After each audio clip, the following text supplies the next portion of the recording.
안녕하세요. 서울대학교 병원 호흡기내과 이상민입니다. 오늘 제가 말씀드릴 강의 제목은 미케니컬 벤틸레이션 사용 중에서 옥시전 세라피를 리버럴하게 하는 것과 컨저버티브가 하는 것에 대한 차이점이나 임상적인 그런 유용성에 대한 강의가 되겠습니다.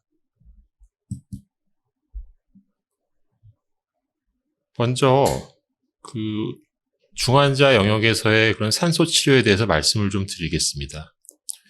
사실 이러한 중환자실에서의 산소 치료는 어떻게 보면 가장 많이 사용이 되고 제일 중요한 치료의 한 영역이라고 할 수가 있겠습니다. 결국은 환자한테 호흡기에 이제 문제가 생겨서 어떤 펄모너리 게스 체인지에 장애가 왔을 경우에 그때 발생할 수 있는 그런 하이폭세미아를 갖다가 교정하는 것이 이러한 산소 치료의 제일 중요한 이유가 되겠습니다. 다행히도 산소는 전 세계적으로 널리 사용이 되고 있고 가격이 비싸지도 않으며 비교적 안전한 그런 처치 방법이라고 할 수가 있겠습니다.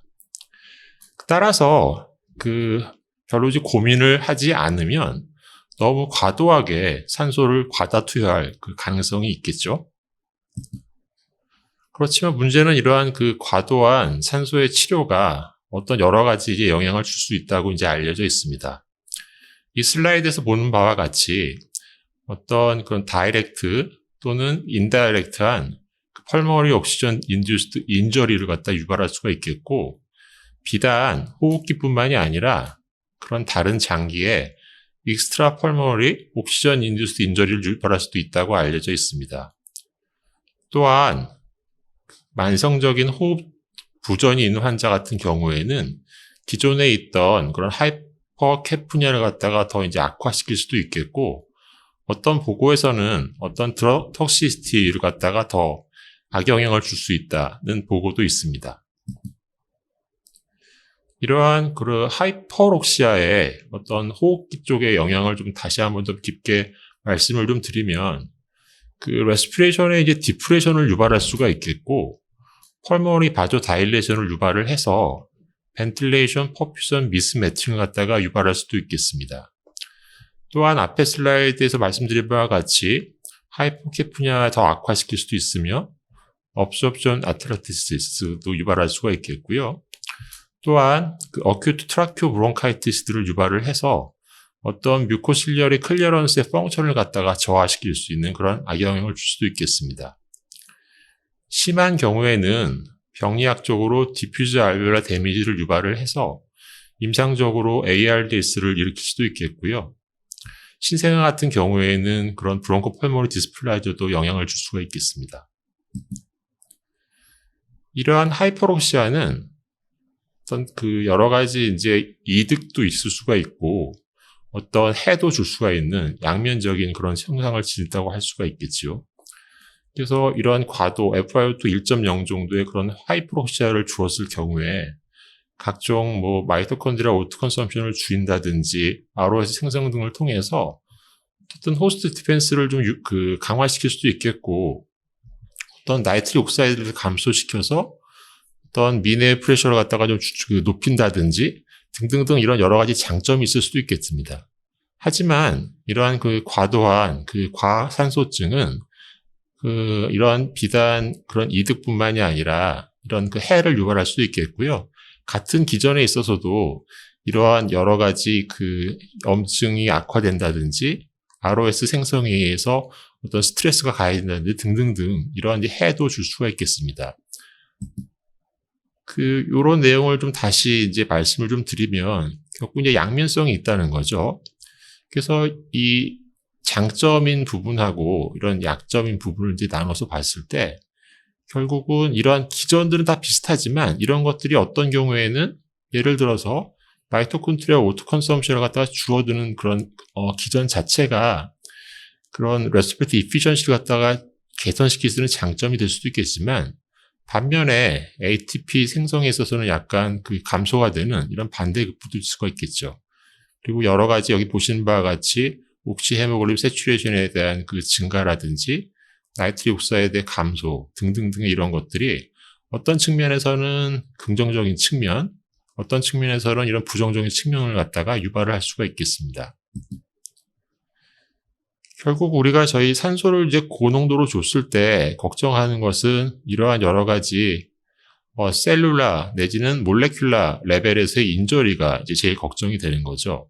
이런 하이프록시아 자체가 결국은 이런 마이토콘드리아 등등에 이제 영향을 좀 주고 결국 여러 기전에 의해서 세포 외든 세포 내든 이러한 그 리액티브 옥시전 스피시스를 이제 생성을 하고 이런 것들이 결국은 이런 ROS를 갖다가 제거하는 그런 엔티옥시던트 패스웨이가 물론 그 체내에 이제 존재를 하는데 이런 것보다 더 과도하게 생성이 될 경우에는 이러한 과도 생성된 그런 ROS에 의해서 어쨌든 몰레큘라 인저리가 이제 유발이 되고 따라서 뭐 프로틴이나 리피드, DNA 레벨에서 손상이 가해질 수가 있겠습니다.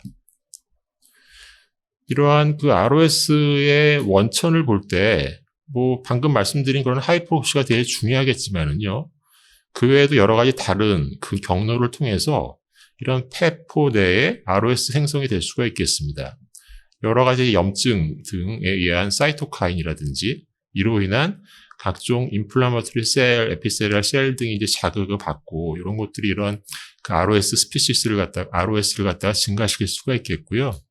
기타 뭐 시가렛 스모크라든지 뭐 레디에이션, 오존, 드럭 등등도 유발을 할 수가 있습니다. 그래서 이런 것들이 결국 이러한 패스웨이를 통해서 이제 각종 영향을 미칠 수가 있다고 알려져 있고요. 이런 것들이 결국 인저리가 제일 중요하기 때문에 이러한 셀 데스, 인플라메이션 등등에 이제 영향을 주는 거고 이런 것들이 이제 과도해지면 결국은 이런 에이포프토시스나 셀러 프롤리퍼레이션의 이제 장애를 통해서 여러 가지 이제 체내에 그런 악영향을 줄 수가 있습니다. 사실 이러한 그 옥시전이라는 거는 저희가 이제 저산소증, 하이폭시아가 있을 때 이를 이제 개선시키기 위해서 이제 산소를 주죠. 그래서 산소를 줘서 어떤 치료 목적의 인터벤션을 가해지는 건데 이게 너무 이제 과도하게 되면 결국 하이퍼록시아 상태가 되고 여기다가 추가적으로 이러한 그 기계 환기들이 덧붙여지면 이런 것들이 결국 불필요하게 많은 ROS를 생성을 할 수가 있다는 겁니다. 그래서 이런 것들이 이제 이러한 그런 패스웨이를 통해서 셀 인저리를 유발할 수가 있겠고요. 이제 과도해지면 소위 얘기하는 그런 하이퍼록식 어큐트 렁들을 유발할 수가 있다고 알려져 있습니다. 그래서 이러한 엔도셀리알 데미지를 유발시키고 그 2차적으로 플래틀 어그리게이션이라든지 유트로필 인필트레이션 등등을 거치고 이러한 그 생성된 ROS와 더불어서 결국은 이런 알베올라의 에피셀리아 인저리까지 유발할 수 있다고 알려져 있죠. 이러한 것에 대한 어떤 그 임상적인 데이터들이 과거부터 이제 연구가 되어 왔습니다. 요 어떤 되게 초창기의 연구라고 볼 수가 있겠는데 1983년도 그런 뉴 잉글랜드 저널 오브 메디슨에 나온 그런 그 데이터가 되겠습니다. 그래서 이 연구는 어떤 하이프록시아를 줬을 때 어떤 폐에 생길 수 있는 조기에 생길 수 있는 그런 변화를 갖다 평가하기 위한 그런 연구였고요. 놀랍게도 환자가 아닌 그런 그 노멀 서브젝트 자원자를 대상으로 했습니다. 그래서 16명의 이제 그 자원자를 대상으로 해서 95%에 해당되는 산소를 갖다가 흡입을 한 16시간 내지는 17시간 동안 이제 흡입을 하게 한 뒤에 직전하고 직후에 브론코알베올 라바지를 했습니다. 사실 지금 생각하면 정말 되게 비윤리적인 어떻게 보면 이제 이루어지기 힘든 그런 연구라고 좀 볼 수가 있겠는데요.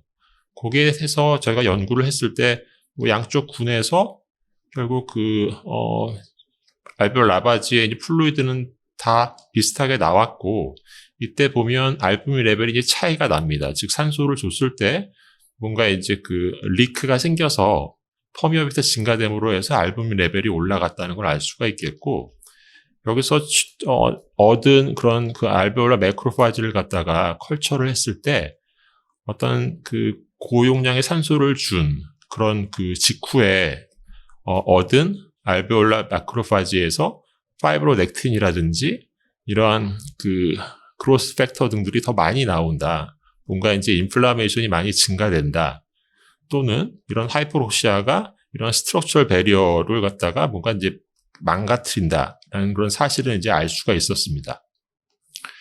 그래서 결국은 이러한 내용들을 종합을 하면 결국 우리가 이제 여러 가지 이제 중환자실에서 산소를 줬을 때 너무 과도하면 안 좋겠구나. 그래서 어떤 리버럴보다는 컨서버티브한 그런 그 옥시지네이션이 더 좋지 않을까 하는 그런 생각들을 이제 많이 하게 된 거죠.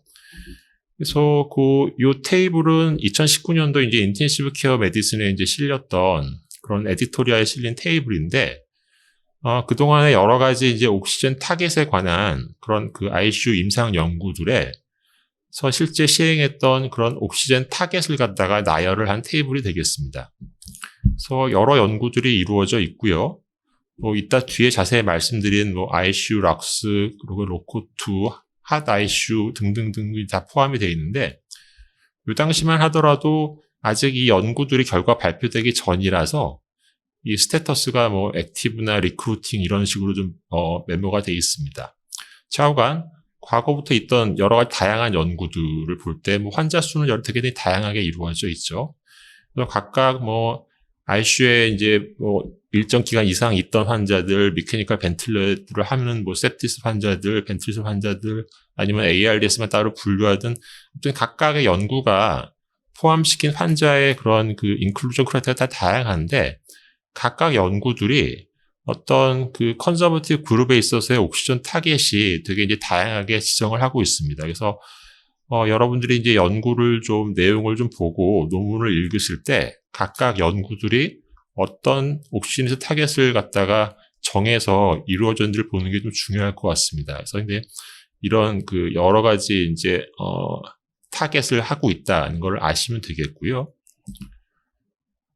그 2016년도에 레스피레이터리 케어에도 또 이제 그 리뷰 아티클이 실렸었는데, 요 당시까지 나왔던 여러 가지 이제 이러한 코호트 스터디나 임상 연구 등등을 모아서 결국은 어떤 이런 하이퍼록시아, 뭐 다시 말하면 어떤 그 리버럴한 옥시전 트리트먼트가 미케니컬 벤틸레이터를 걸고 있는 환자한테 이제 어떤 영향을 줄 것인가에 대한 것들을 하나의 테이블로 요약을 한 그런 그 테이블이 되겠습니다.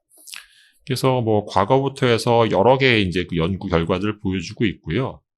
사실 대부분이 예전에는 이제 코호트 스터디 내지는 어떤 그 비포 앤 애프터 그 디자인의 그런 그 관찰 연구에 좀 더 가까웠다 보시면 되겠고, 최근에 들어서 이제 소규모 작은 규모이긴 하지만 이런 그 인터벤션 스터디들이 이제 나오기 시작했습니다. 샘플 사이즈도 되게 다양하죠. 뭐 코호트 스터디 많게는 15만 명대에서 뭐 작게는 한 14명 있는 그런 연구들이 있었고요. 보시면 알겠지만 각각의 스터디들이 되게 이제 다양한 결과들을 보여주고 있습니다. 그래서 이러한 하이퍼록시 트리트먼트라는 것이 영향이 없는 그런 연구 결과도 있었고, 영향이 있는 연구 결과도 있었습니다. 그래서 이 디스크립션을 쭉 읽어보시면 좀 되게 다양합니다. 그래서 이제 쭉 보시면 일단 그 영향이 있다는 그런 그룹들은 대부분이 이제 안 좋은 영향 쪽인 거죠. 그러니까 하이포크시아 트리트먼트가 갔을 때 뭔가 이제 환자 상태가 뭐 나빠진다든지, 인공호흡기를 갖다 금방 못 된다든지, 뭐 그 중환자실 재원 기간이 늘어난다든지 그런 데이터들이 있고, 또는 이제 차이가 없다는 데이터들이 있고, 되게 이제 다양하게 섞여 있는 그런 상황입니다. 그래서 그 2019년도 이제 그 ICM에 뭐 What's New in Oxygen Therapy라는 제목으로 이런 에디토리얼이 있었었는데, 이때 이제 쭉 보시면 뭐 아까 보셨던 여러 가지 이제 연구 결과들을 서머리해서 보여주고 있으면서, 그 마지막 쪽에 보면 그 이러한 몇 가지 온고잉하는 대규모 RCT 결과를 기다리고 있다는 식으로 이제 써놨습니다. 거기 나온 게 ICU 락스, 그 로코2, 그리고 HOT ICU 트라이얼, 이런 것들을 이제 크게 이제 제안을 하고 있었고, 다행히도 그 지금 이 세 개의 연구 결과가 다 이제 그 NEJM에 실렸기 때문에 그 내용들을 좀 더 그 깊이 말씀을 좀 드리도록 하겠습니다. 먼저 그 2020년도 그 NEJM에 나왔던 그 ICU 럭스 스터디입니다. 사실 이 연구는 좀 더 일찍 마무리가 돼서 2019년도에 이미 이제 온라인 퍼블리시가 됐는데, 실제 이제 정식 출판된 거는 뒤에 말씀드릴 로코2하고 같이 그 같은 저널, 같은 호에 백투백으로 실렸습니다. 그래서 어쨌든 그 ICU 록스를 먼저 보시면 제목이 ICU에서 미케니컬 벤틸레이션을 하고 있는 과정 중에 컨서버티브 옥시전 테라피의 이제 그 영향에 대한 내용이고, 여러분들 잘 아시는 그 오스트리아와 그 뉴질랜드의 그 엔직스 그룹에서 그 고안을 하고 진행을 했던 연구가 되겠습니다. 그래서 뭐 당연히 이제 멀티센터 랜덤화이드 트라이얼이었고요. 그래서 보시면 이 ICU에서 그 최소한 하루 이상 미케니컬 벤틸레이터를 걸어야 될 예상되는 환자 1000명을 대상으로 하였고, 컨저버티브 그룹과 인터벤션 그룹을, 그러니까 유주얼 그룹을 두 개로 나눴습니다.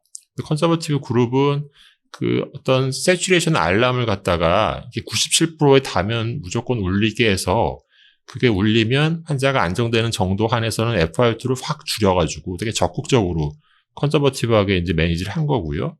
유주얼 그룹은 그런 어떤 그런 메저먼트나 알람을 갖다가 세팅 없이, 리미터 없이 이제 진행을 했던 그룹입니다.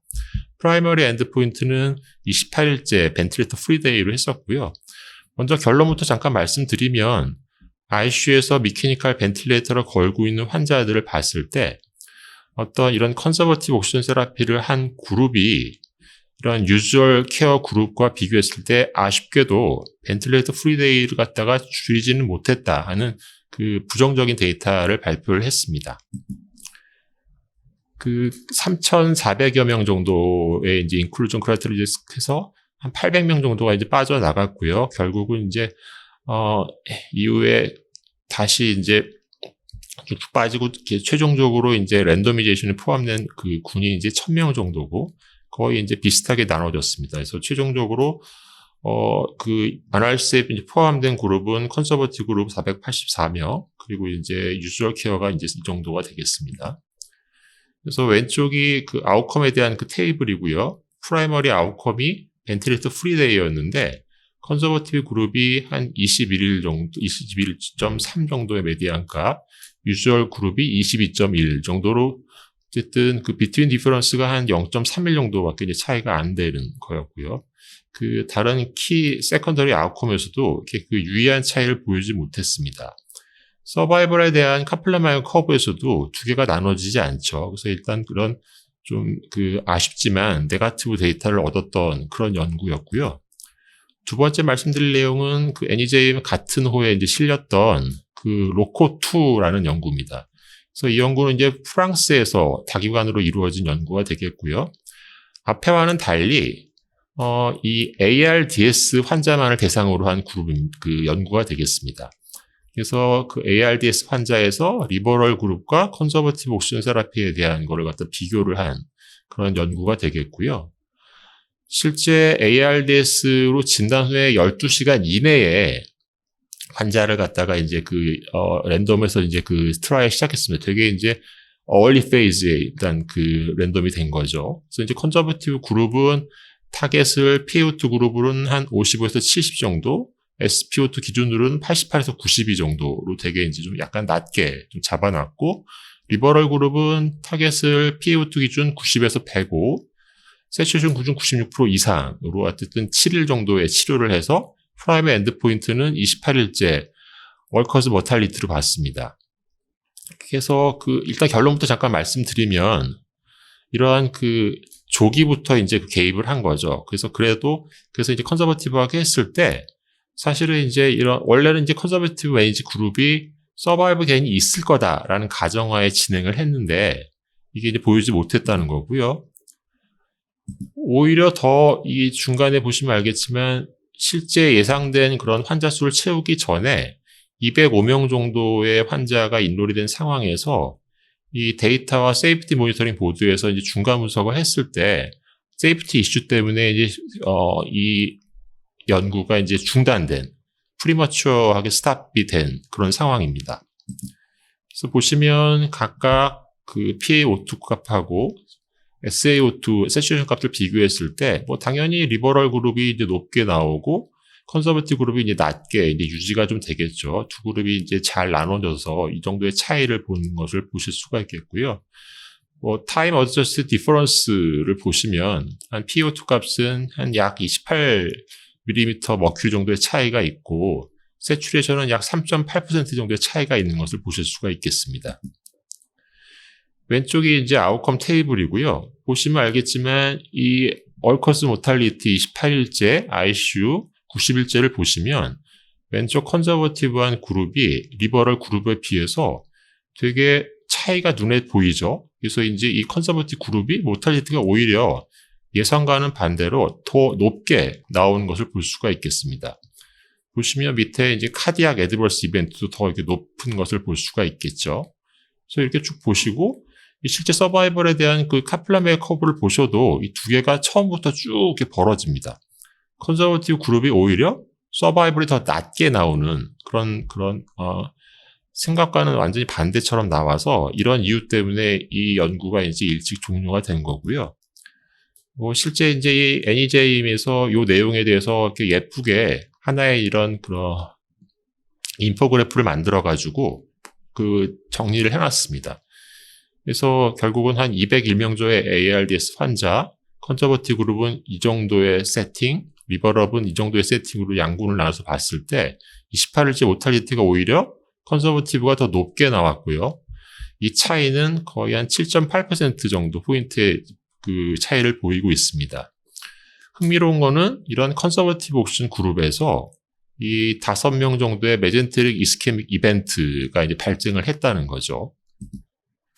그럼 이제 앞에 보셨던 ICU 록스와 로코2의 차이가 뭐냐? 요 내용은 이제 제가 쓴 게 아니라 그때 그 데렉 앵거스가 에디토리얼을 적으면서 이런 식으로 좀 분석을 했습니다.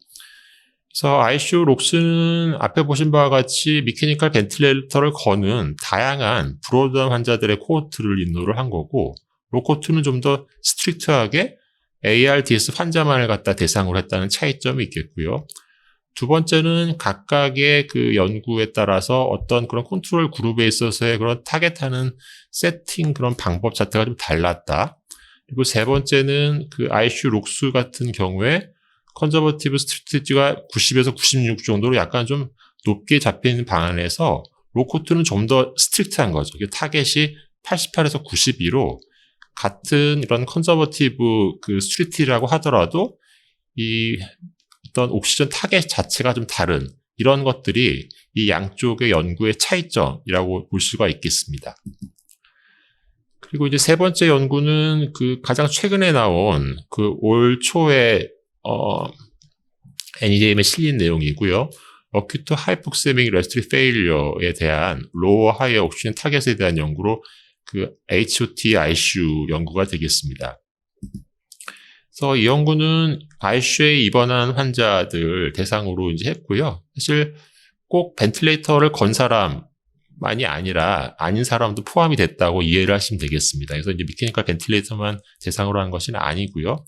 각각의 그런 그 타겟하는 그런 타겟은 그 로우 옥시제이션 그룹에서는 PO2 60 정도, 그리고 이제 하이는 90 정도로 이제 맞춰서 맥시멈 한 90일까지 이런 이제 그 팔로우업을 한 거고요. 프라이머리 엔드 포인트는 90일째 그 모탈리티 레이트가 되겠습니다. 결론부터 먼저 말씀드리면 ICU에서 이런 어큐트 하이폭셈 레스트 페일리어 환자에 있어서 이러한 그 로우 옥시제이션 타겟 자체가 결국은 하이보다 더 사망률을 감소시키지 못했다. 이것도 역시 좀 네거티브 답니다. 그래서 이 지금 보여준 세 가지 연구가 다 원래 그 예상은 그 옥시제이션을 좀 더 리버럴하게 주고 하이어 세팅을 한 경우에 뭐 여러 가지 이제 오토톡시시티 등등에 의해서 좀 안 좋을 거다라는 생각을 하고 있었는데 그런 차이가 이제 없다는 것들이 이제 나오는 것들이죠. 그래서 뭐 이거는 플로우 차트를 한번 보시면 되겠고요.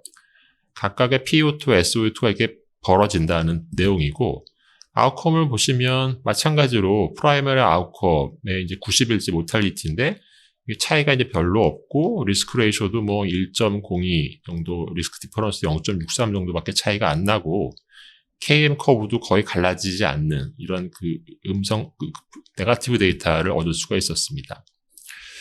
그래서 현재 지금까지는 좀 그 중환자실에 이제 입실하는 환자 내지는 뭐 호흡 부전에 대한 환자에 대한 내용이었고요.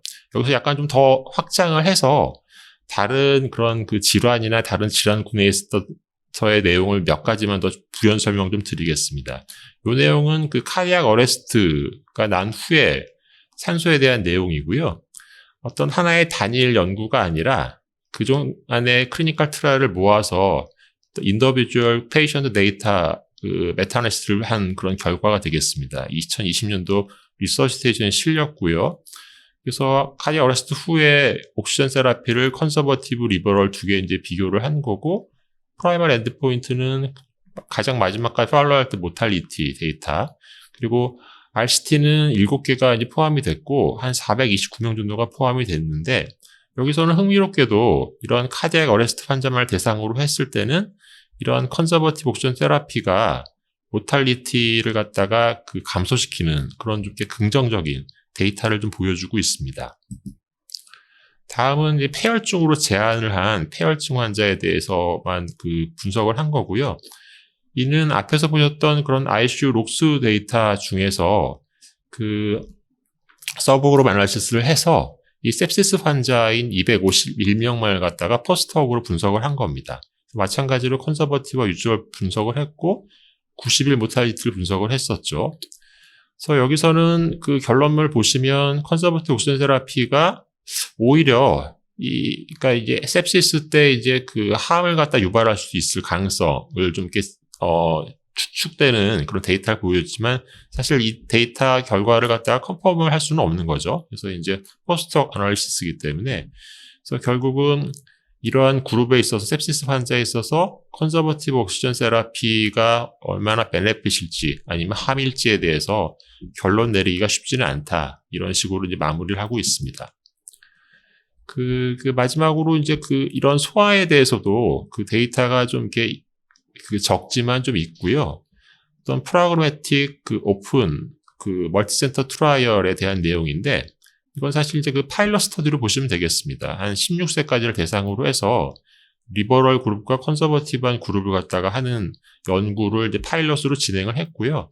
여기서는 이 데이터 값보다는 결국은 얼마나 이제 앞으로 연구가 가능할까에 대한 그 가능성을 보여준 연구라고 보시면 되겠습니다. 그래서 이제 이런 연구를 바탕으로 해서 이런 중증의 그런 소아 환자들도 그 옥시전 세츄레이션 타겟을 갖다가 기준으로 해서 할 수 있는 임상 연구가 가능하겠다. 이렇게 이해를 하시면 되겠습니다.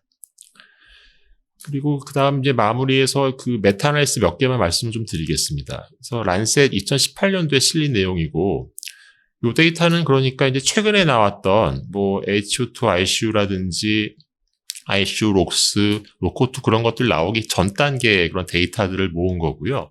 아이오타라고 해서 되게 유명한 결과였는데 여기서 어쨌든 이 메타를 통해서 그런 리버럴 옥시전 테라피가 모탈리티를 올린다. 그런 데이터를 여기서 보여준 거죠. 그러니까 어쨌든 이 당시까지만 해도 이 리버럴 하이 옥시전 타겟 이런 것들이 좀 안 좋다는 것들을 갖다가 약간 시사하는 데이터들이 좀 이렇게 많이 쌓이고 있었는데 이 이후부터 2019, 2020년 넘으면서 이게 데이터들이 자꾸 좀 희석이 되는지 파지티브하게 나왔던 것들이 이제 좀 없어지고 있습니다. 그래서 이게 보시면 코크란 라이브러리에서 래피드 리뷰를 했던 거고요. ARDS 환자만을 대상으로 했을 때 옥시전 타겟이었고 뭐 사실 이제 풀링된 데이터가 이렇게 퀄리티가 좀 좋지는 못하지만 자관 이 데이터로서는 하이어, 리버럴 또는 로어, 컨서버티브한 타겟을 하는 것 자체가 어떻게 하는 게 좀 좋을지에 대해서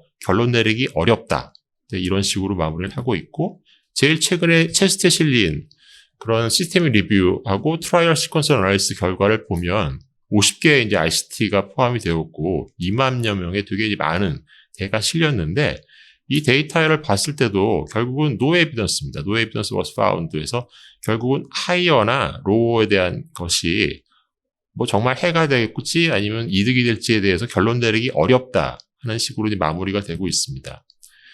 그래서 요약을 해드리겠습니다. 그래서 결국은 이론적으로는 하이퍼록시아 자체가 당연히 이제 함풀할 수가 있고 렁 인저를 유발할 수 있다는 건 잘 알려져 있고요. 그렇지만 최근까지의 데이터까지 모아서 보면 실제 이러한 그 중환자 영역에서 이러한 그 옵션 스트래티지의 리버럴과 컨서버티브를 비교했을 때 어느 쪽이 좀 더 낫다 하는 데이터가 아직 컨트로버셜하다고 이제 이해를 하시면 됩니다. 그럼 앞으로 어떻게 할 것이냐? 결국은 좀 더 양질의 큰 대규모의 데이터 결과가 나오기 전까지는 아래의 두 가지 방법, 이거는 이제 데렉 앵거스가 이제 제안을 준 방법인데, 이런 식으로 저희가 접근을 해야 되지 않을까 싶습니다. 결국은 이제 어쨌든 XX 옥시전은 가능하면 피하는 게 좀 좋겠죠. 불필요하게 세츄레이션을 갖다가 96% 이상 넘어가는데 산소를 더 준다든지 이렇게 줄 필요가 이제 없다는 거죠. 그래서 이제 어쨌든 너무 과도한 산소는 피해라.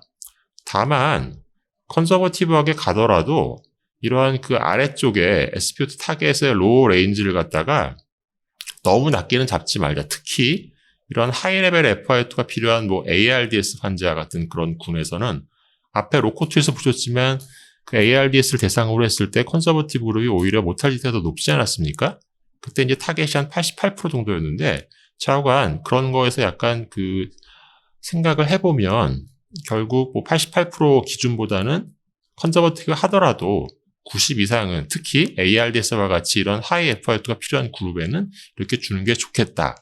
이렇게 그 요약을 하시면 되겠습니다. 그래서 이상이 그런 미케니컬 벤틸레이터를 적용한 환자에 있어서 옥시전 세라피의 리버럴과 컨서버티한 내용을 요약을 해드렸습니다. 이상입니다. 감사합니다.